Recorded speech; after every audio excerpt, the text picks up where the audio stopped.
Hi all, good morning. Let us continue with the last class. In the last class we discussed the gravimetric analysis. What is meant by gravimetric analysis? It is a quantitative analysis, or it is the process of isolating and weighing an element in its pure form. That is called the gravimetric analysis, and these are the main steps or the process which is required for a gravimetric analysis. They are preparation of sample solution. First we have to prepare a sample solution, then precipitation, that is precipitation by means of adding precipitating agent, then digestion, washing, filtration, drying, weighing and calculation. These are the major steps in gravimetric analysis. First, sample preparation. Sample preparation means first we have to dissolve the sample in a particular solvent made up to the volume we need and pH is adjusted. That means we sample prepare in the first sample solute ഏതെങ്കിലും particular solvent dissolve ചെയ്ത ഫോമിലായിരിക്കണം. അതേപോലെ സോൾവെന്റിന്റെ solution എന്ന് പറയുന്നത് ഒരു particular നമുക്ക് ആവശ്യമുള്ളത്ര volume, എങ്ങനെയാണ് അതിന്റെ volume adjust ചെയ്യുക എന്നുള്ളതൊക്കെ പ്രാക്ടിക്കൽസ് കേസിലേക്കാണ് വരുന്നത്. അതിന്റെ ചെറിയ ഫോമാറ്റ് ഞാൻ പറഞ്ഞുതരാം. And also P H is adjusted, P എച്ചും അഡ്ജസ്റ്റ് ചെയ്യണം. ഓരോ റിയാക്ഷനും പെർട്ടിക്കുലർ പി എച്ചിലാണ് നടക്കുക. അത് നോക്കുകയാണെങ്കിൽ first we have to adjust the volume of the solution. Volume എന്ന് പറയുന്നത് ഒരു പെർട്ടിക്കുലർ വോളിയത്തിൽ എപ്പോഴും സൊല്യൂഷൻ മെയിൻറ്റെയിൻ ചെയ്യണം. മീൻസ് നമ്മൾ സാമ്പിൾ പ്രിപ്പയർ ചെയ്യുന്ന സമയത്ത് ഒരു പെർട്ടിക്കുലർ വോളിയം കീപ്പ് ചെയ്യണം. എന്ന് വെച്ചാൽ ആ വോളിയത്തിൽ നമ്മൾ ഫോം ചെയ്യുന്ന പ്രസിപ്പിറ്റേറ്റ് ലെസ് സോല്യുബിൾ ആയിരിക്കണം. ദാറ്റ് മീൻസ് സോല്യുബിലിറ്റി തീരെ ഉണ്ടാവാൻ പാടില്ല. നമ്മുടെ ഫോം ചെയ്യുന്ന പ്രസിപ്പിറ്റേറ്റ് ലെസ് സോല്യുബിൾ ആയിരിക്കണം. അതേപോലെ ഫോം ചെയ്യുന്ന പ്രസിപ്പിറ്റേറ്റ് ഒരിക്കലും കൊയാഗുലേറ്റ് ചെയ്യാനും പാടില്ല. ദാറ്റ് മീൻസ് നമ്മൾ ഫോം ചെയ്യുന്ന പ്രസിപ്പിറ്റേറ്റ് സോല്യുബിൾ ആവാനും പാടില്ല, കൊയാഗുലേറ്റ് ചെയ്യാനും പാടില്ല. ആ ഒരു തരത്തിൽ നമ്മൾ എപ്പോഴും വോളിയം അഡ്ജസ്റ്റ് ചെയ്ത് വെക്കണം. Next pH. pH also influence the solubility of analytical precipitate. pHും നമ്മൾ ഈ പറഞ്ഞതുപോലെ പ്രസിപ്പിറ്റേറ്റിന്റെ സോളിബിലിറ്റിനെ എഫക്ട് ചെയ്യുന്നുണ്ട്. എന്ന് വെച്ചാൽ ചില പെർട്ടിക്കുലർ pHൽ അല്ലെങ്കിൽ അസിഡിക് മീഡിയത്തിൽ ചില പ്രസിപ്പിറ്റേറ്റ് സോളിബിൾ ആവും. അതേപോലെ തന്നെ ചിലപ്പം ചില പ്രസിപ്പിറ്റേറ്റ് ബേസിക് മീഡിയത്തിലായിരിക്കും സോളിബിൾ ആവുക. അപ്പോൾ ആ ഒരു കണ്ടീഷൻ അനുസരിച്ചിട്ട് നമ്മൾ pH അഡ്ജസ്റ്റ് ചെയ്ത് വെക്കണം. ഒരിക്കലും ഫോം ചെയ്യുന്ന പ്രസിപ്പിറ്റേറ്റ് സോളിബിൾ ആവാൻ പാടില്ല. ആ ഒരു തരത്തിൽ നമ്മൾ pH എപ്പോഴും അഡ്ജസ്റ്റ് ചെയ്ത് വെക്കുക. ഇവിടെ ഒരു എക്സാമ്പിൾ ഞാൻ കൊടുത്തിട്ടുണ്ട്. ഡ്യൂറിങ് കാൽസ്യം ഓക്സലേറ്റ് പ്രസിപ്പിറ്റേഷൻ, നമ്മൾ കാൽസ്യം ഓക്സലേറ്റ് പ്രസിപ്പിറ്റേറ്റ് ചെയ്യുന്ന സമയത്ത് that precipitate is insoluble in basic medium. Basic മീഡിയത്തിൽ കാൽസ്യം ഓക്സലേറ്റ് ആ ഫോം ചെയ്ത പ്രസിപ്പിറ്റേറ്റ് അങ്ങനെ തന്നെ കിടക്കുന്നുണ്ട്. But it is soluble in acidic medium. Acidic medium ആക്കുന്ന സമയത്ത് ആ പ്രസിപ്പിറ്റേറ്റ് എന്ത് ചെയ്തു? ഡിസോൾവ് ചെയ്തു. എന്ന് വെച്ചാൽ നമ്മൾ കാൽസ്യം ഓക്സലേറ്റ് പ്രസിപ്പിറ്റേഷന് എപ്പോഴും ബേസിക് മീഡിയ ആയിരിക്കണം സെലക്ട് ചെയ്യേണ്ടത്. എപ്പോഴും pH ബേസിക് ആയിട്ട് കൺട്രോൾ ചെയ്യണം. ഓക്കെ, അപ്പോൾ ഇത്രയാണ് സാമ്പിൾ പ്രിപ്പയർ ചെയ്യുന്ന സമയത്ത് ശ്രദ്ധിക്കേണ്ട കാര്യം. Next, process in precipitation. പ്രസിപ്പിറ്റേഷനിൽ മെയിൻ ആയിട്ട് രണ്ട് പോയിന്റ് ആണ് വരുന്നത്, ന്യൂക്ലിയേഷൻ ആൻഡ് ക്രിസ്റ്റൽ ഗ്രോത്ത്. രണ്ടും പ്രസിപ്പിറ്റേഷൻ അത്ര നല്ലതല്ല. ന്യൂക്ലിയേഷൻ എന്ന് പറയുന്നത് ions join. That means first നമ്മൾ പ്രസിപ്പിറ്റേറ്റിംഗ് ഏജന്റ് ആഡ് ചെയ്യുന്ന സമയത്ത് ഫോം ചെയ്യുന്ന single crystal, that means small crystal അല്ലെങ്കിൽ സ്മോൾ പ്രസിപ്പിറ്റേറ്റ് കമ്പൈൻ ചെയ്യാം, ന്യൂക്ലിയേ ഫോം ചെയ്യാം. എന്ന് വെച്ചാൽ ന്യൂക്ലിയർ ഫോം ചെയ്യുന്ന സമയത്ത് ഒന്നാമത്തെ റീസൺ ഈ ന്യൂക്ലിയന്റെ ഇടയിൽ സോൾവെന്റ് അല്ലെങ്കിൽ ഇംപ്യൂരിറ്റീസ് ഒക്കെ ട്രാപ്പ് ചെയ്യാനുള്ള ചാൻസ് കൂടുതലാണ്. രണ്ടാമത് ന്യൂക്ലിയർ സംഭവിച്ചു കഴിഞ്ഞാൽ വീണ്ടും ആ ന്യൂക്ലിയെ ജോയിൻ ചെയ്ത് കൊയാഗുലേറ്റ് ചെയ്ത് കൊളോയിഡ് ഫോം ചെയ്യും. കൊളോയിഡ് ഫോം ചെയ്ത് കഴിഞ്ഞാൽ നമുക്കറിയാം അതിന് നമ്മുടെ പ്രസിപ്പിറ്റേറ്റ് എന്ന് പറയുന്നത് ഒരു പെർട്ടിക്കുലർ സൈസ് ഉണ്ടായാൽ മാത്രമേ നമുക്ക് ഫിൽട്ടർ ചെയ്യാനും വാഷ് ചെയ്യാനും ഒക്കെ പറ്റുള്ളൂ. ഇത് കൊയാഗുലേറ്റ് ചെയ്ത് കൊളോയിഡ് ആയി കഴിഞ്ഞാൽ നമുക്ക് ഫിൽട്ടർ ചെയ്യാനും വാഷ് ചെയ്യാനും ഒന്നും പറ്റൂല.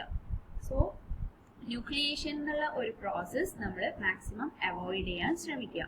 അതിന് നമ്മൾ ന്യൂക്ലിയേഷൻ തടയാൻ വേണ്ടിയിട്ടുള്ള ഒരു പ്രോസസ്സാണ് സീഡിങ് എന്ന് പറയുന്നത്. എന്ന് വെച്ചാൽ ഒന്നുകിൽ നമ്മുടെ പ്രസിപ്പിറ്റേറ്റ് നന്നായിട്ട് സ്റ്റിർ ചെയ്തിട്ട് സ്റ്റിറിങ് അല്ലെങ്കിൽ എജിറ്റേഷൻ ഒക്കെ വഴി ന്യൂക്ലിയേഷൻ തടയാം, അല്ലെങ്കിൽ ഏതെങ്കിലും ഒരു ഏജന്റ് പുറത്തുനിന്ന് ആഡ് ചെയ്തിട്ട് ന്യൂക്ലിയേഷൻ തടയാം.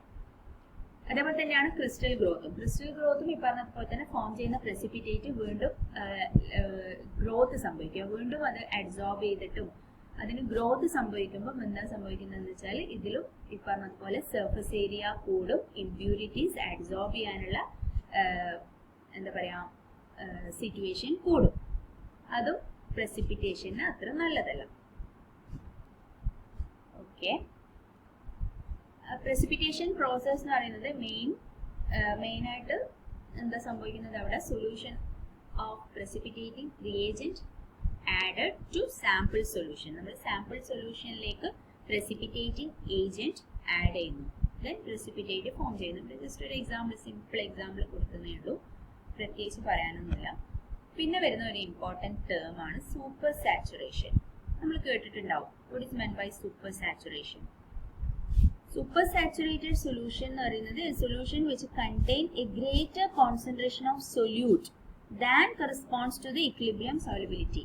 Means ഒരു particular solubilityനേക്കാളും കൂടുതലായിട്ട് ഒരുപാട് solute കൂടുതലായിട്ട് വരുന്ന അവസ്ഥ. That means super saturation means precipitate form ചെയ്യാതെ വീണ്ടും അത് സൊല്യൂട്ട് ഓവറായിട്ട് സൊല്യൂട്ട് നമ്മൾ ആഡ് ചെയ്യുന്ന സമയത്ത് അവിടെ ഒരു സൂപ്പർ സാച്ചുറേഷൻ സംഭവിക്കും. അതും പ്രസിപ്പിറ്റേഷൻ അത്ര നല്ലതല്ല. സൂപ്പർ സാച്ചുറേഷൻ സംഭവിക്കുമ്പോൾ ഒരു മെയിൻ പോയിന്റ് എന്താണെന്ന് വെച്ചാൽ increase super saturation, increase nucleation. Super saturation കൂടുന്നതിനനുസരിച്ച് ന്യൂക്ലിയേഷൻ കൂടും. സോ ന്യൂക്ലിയേഷൻ സംഭവിക്കാതിരിക്കാൻ സൂപ്പർ സാച്ചുറേഷൻ ആദ്യം അവോയ്ഡ് ചെയ്യാം. എങ്ങനെയൊക്കെയാണ് സൂപ്പർ സാച്ചുറേഷൻ അവോയ്ഡ് ചെയ്യാൻ പറ്റുക നോക്കുക. ഇത് ജസ്റ്റ് ആ ന്യൂക്ലിയേഷന്റെ ഒരു സ്റ്റെപ്പ് കാണിച്ചതാണ്.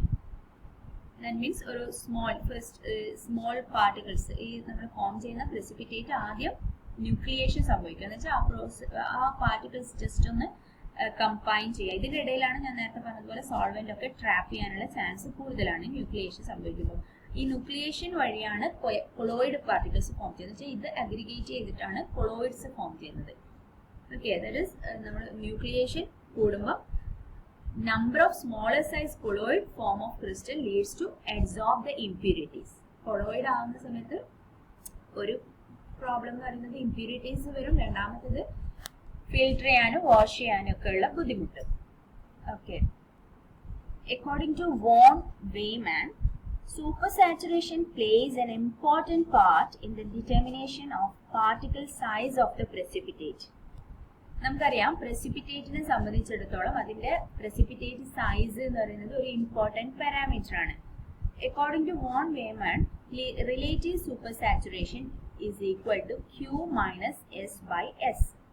സൂപ്പർ സാച്ചുറേഷൻ എന്ന് പറയുന്നത് which is equal to Q minus S, where Q is the total concentration of the substance. സബ്സ്റ്റൻസിന്റെ ടോട്ടൽ കോൺസെൻട്രേഷൻ റെപ്രസെന്റ് ചെയ്യുന്ന പാരാമീറ്റർ ആണ് Q, and S is the equilibrium solubility. S is the solubility. That is Q minus S by S എന്ന് പറയുന്ന value. അതാണ് super സാച്ചുറേഷനെ depend ചെയ്യുന്നത്. എന്ന് വെച്ചാൽ Q minus S by S എന്ന് പറയുന്ന വാല്യൂ കൂടുതലാണെങ്കിൽ സൂപ്പർ സാച്ചുറേഷൻ സംഭവിക്കും. ഈ ഒരു റിലേറ്റീവ് സൂപ്പർ സാച്ചുറേഷന്റെ വാല്യൂ കുറവാണെങ്കിൽ സൂപ്പർ സാച്ചുറേഷൻ സംഭവിക്കില്ല.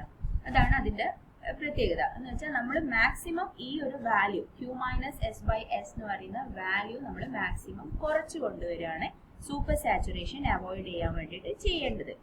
എന്ന് വെച്ചാൽ ഈ വാല്യൂ കുറക്കുക എന്ന് പറയുന്നത് എന്താ ചെയ്യേണ്ടത്? ഒന്നുകിൽ Qയുടെ വാല്യൂ കുറക്കാം, Q കുറയണം, എന്നാൽ മാത്രമല്ലേ ഈ ഒരു വാല്യൂ കുറയുക.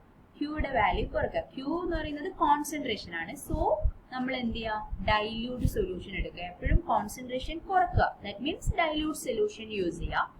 അതേപോലെ തന്നെ എസിന്റെ വാല്യൂ കൂട്ടുക, എന്നാലും റിലേറ്റീവ് സൂപ്പർ സാച്ചുറേഷൻ കുറയും. എസിന്റെ വാല്യൂ കൂട്ടുക എന്ന് പറയുന്നത് സോലിബിലിറ്റി കൂട്ടുക. സോലിബിലിറ്റി എന്ന് പറയുന്നത് പ്രസിപ്പിറ്റേറ്റിന്റെ അല്ല, നമ്മൾ സാമ്പിൾ പ്രിപ്പയർ ചെയ്യുന്ന സമയത്ത് ഏത് സോൾവെന്റിനാണോ പെട്ടെന്ന് സോൾവ് ചെയ്യുന്നത് ആ സോൾവെന്റ് യൂസ് ചെയ്യുക. ദാറ്റ് മീൻസ് സോളിബിലിറ്റി കൂട്ടുക. ഓക്കെ, ദാറ്റ് മീൻസ് ഒന്നുകിൽ ക്യൂയുടെ വാല്യൂ കുറക്കുക അല്ലെങ്കിൽ സോളിബിലിറ്റി കൂട്ടുക. ഓക്കെ, അങ്ങനെയാണ് സൂപ്പർ സാച്ചുറേഷൻ കുറക്കാൻ പറ്റുന്ന ഒരു method. Okay, then so we want to keep Q value is low and S value is high. During precipitation നമ്മൾ Q value കുറക്കാനും S value കൂട്ടാനും ഉള്ള എന്തൊക്കെ മെത്തേഡാണ് നമ്മൾ പ്രാക്ടിക്കലി ചെയ്യുമ്പോൾ ചെയ്യാനുള്ളത് എന്നുള്ളത്. First one, precipitate from dilute solution. നേരത്തെ പറഞ്ഞതുപോലെ തന്നെ കോൺസെൻട്രേഷൻ കുറക്കുക. That means precipitate from dilute solution. This gives Q value low. Second one, add dilute precipitating agent slowly with effective stirring. This also keeps Q low. Then local excess of the reagent prevented by stirring. Dilute precipitating agent add ചെയ്യുക with effective stirring. Dilute add ചെയ്യുമ്പോൾ തന്നെ Q value കുറയും. അതേപോലെ തന്നെ stir ചെയ്യുമ്പോൾ ഈ സൊല്യൂട്ടിന്റെ excess reagent add ചെയ്യുന്നതും കുറയും. ദാറ്റ് മീൻസ് സൂപ്പർ സാച്ചുറേഷൻ കുറയും. സ്റ്റിറിങ് നമ്മൾ നേരത്തെ പറഞ്ഞില്ല, ന്യൂക്ലിയേഷൻ തടയും. സ്റ്റിർ ചെയ്യുന്ന സമയത്ത് ന്യൂക്ലിയേഷൻ തടയാന്ന് പറയുന്നത് സൂപ്പർ സാച്ചുറേഷൻ കുറക്കും. Then precipitate from hot solution which increases solubility. നേരത്തെ പറഞ്ഞു solubility കൂട്ടുക എന്ന് പറഞ്ഞു. എസ് കൂടണം. എസ് കൂടുക എന്ന് പറയുന്നത് precipitate from hot solution. Hot സൊല്യൂഷനിൽ precipitate ചെയ്യുന്ന സമയത്ത് solubility കൂടും. That is, solubility should not be too great or the precipitation will not be quantitative with less than one precipitate remaining. The bulk of the precipitation may be performed in the hot solution and then this solution may be cooled to make precipitation quantitative.